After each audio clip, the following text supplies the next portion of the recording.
guys, welcome back to an episode of Off the Shelf. I'm your host, HD, and this time, what we found off the shelf was... The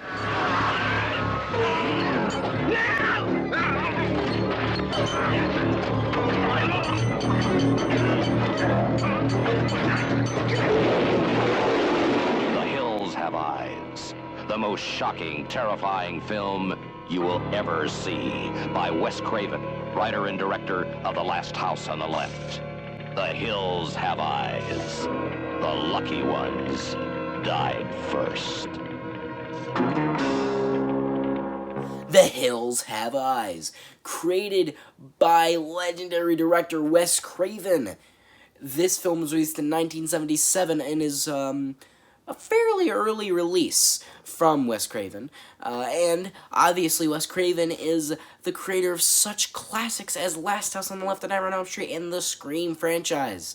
A truly legendary director that all horror fans should at least watch or know of one of his films, if not more than that. And obviously this film is no exception. Definitely also a classic. It even has a sequel and a remake and a sequel to the remake. Lots of movies. But, yeah, this film also has Dee Wallace in it. That's pretty cool. But, yeah. This film is about a family that gets stranded out in the middle of the desert, and they need to survive against a, cannibal, hill family. That obviously live in the hills. Who'd have thunk it? But, yeah. It's them trying to survive against a hill family, and them surviving the hill family, this being a horror movie, obviously. All of them do not make it. Obviously. And, the kills, I think, were pretty solid in this movie overall. I do think some of the blood looked a little ketchupy here and there, or like paint. And I don't have a problem with that, it's just sometimes it looks a little goofy. Which I'm fine with, but still, felt like mentioning it. But also, some of the kills I feel like aren't as gory as I wanted, Some of them are a little bit weak, in my opinion. Not all of them, but I actually think that some of the gore could also be a little bit better. There is, two pretty gnarly gore bits where the bald guy on the cover, I can't remember his name, but he had, his heel was mauled by Beast, the MVP of the movie. His heel got mauled, and it was you could see his bone was popping out. It looked pretty good. And then, he gets his throat, chewed up by Beast. And, yeah, it looked pretty good. Then there was also, unfortunately, Beauty, which was Beast's girl. They killed Beauty, and then she had, she was gutted, and her guts were, out. And, it looked pretty good, honestly. The guts looked pretty good, and it looked like, it was a pretty good looking gore effect. I think it looked good. But, the rest of it, as I said, could have been better. I'm not saying it was terrible. I'm just saying it left a little bit to be desired. Going back to Beast, the reason I say he's the MVP is, he killed 2 of the Hill family. He killed the most Hill family members out of any other characters in the movie. He pushed one off a cliff, and as I said earlier, he, chewed out the other one's neck. Literally the MVP of the movie. Without Beast, the family wouldn't even be alive, dude. The MVP, and he got them the radio after killing one of the Hill family. He got the radio that the Hill family communicate with. Without Beast, they wouldn't even survive, dude. Beast is the MVP, and you cannot tell me otherwise. Fight me, I dare ya. And, dude, if there is ever a good boy in a movie, he is the biggest good boy I have ever seen. Dude deserves 15,000 treats when he gets home, and he deserves to be treated like a king when he gets home. That dog deserves a good life after that shit, man. He saved his people. He saved his humans, and he deserves that treat. He deserves all of it. Give him a steak. But I should stop rambling about the good boy. Here's the thing, though. I also think that, obviously, I'm going to just jump into another topic here. I think that the family are probably the highlight of the film, aside from MVP Beast. They're the two highlights of the movies, Beast and the Hill family. Obviously, I think the Hill family are a lot more quotable.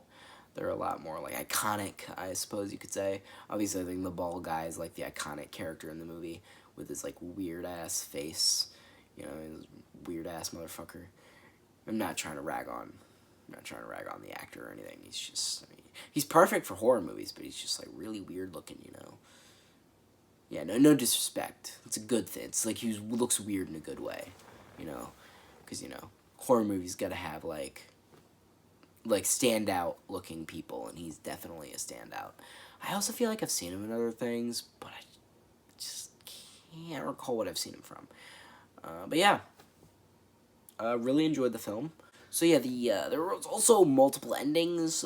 We watched our version of the movie had the shorter, more abrupt ending where, like, so there was a dad. There was a dad, and there was a baby, and he was, like, the dad to the baby in the movie, and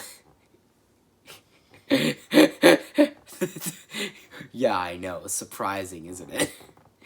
But, the Hill family kidnapped the baby, and we're gonna eat it. But then the dad, like, he's on a rescue mission to save his baby, right? And at the end of the movie, the final, like, guy in the family is gonna, like, he's chasing after the dad who has the baby, and but there's also a daughter in the family, and she's good. Her name's Ruby, and she's trying to help the family. She's trying to help them, and, like, she's trying to save the baby, right? And, like, the Boris, who I think that's his name, he's chasing him down, and then he's like getting a scuffle, and he's about to kill the dad, but then Ruby, she gets a snake, and she it bites on the back of his neck. She, like, gets it, sticks it on his neck, and the rattlesnake bites his neck, and he falls down, and then the dad grabs the knife, and he just goes to town. He just stab, just keeps stabbing him. And then, like, it cuts to a red freeze frame, and the red filter, and then it's big red screen, the end. To be honest with you, I laughed when I first saw that ending, because it was just super abrupt. It was, like, really caught me off guard. The film's ending is very abrupt, and at first I thought it was really dumb and funny, but now I kind of understand it, because, you know, back in the day, film endings could be more abrupt, and people didn't really care. Nowadays, people, like, find it really dumb and stupid, like I did at first. But it was just simply a different time, you know. It was different, and things were just simpler, I guess, if you could say that. But yeah, but there's also an alternate ending where the dad in the movie was actually killed last, and Boris was killed before him. Where in like the final cut, or the cut that we watched at least, the dad died and then Boris died. But then after that, there's a little, like, section where the family, like, reunite, and Ruby is, like, accepted into the family and stuff like that.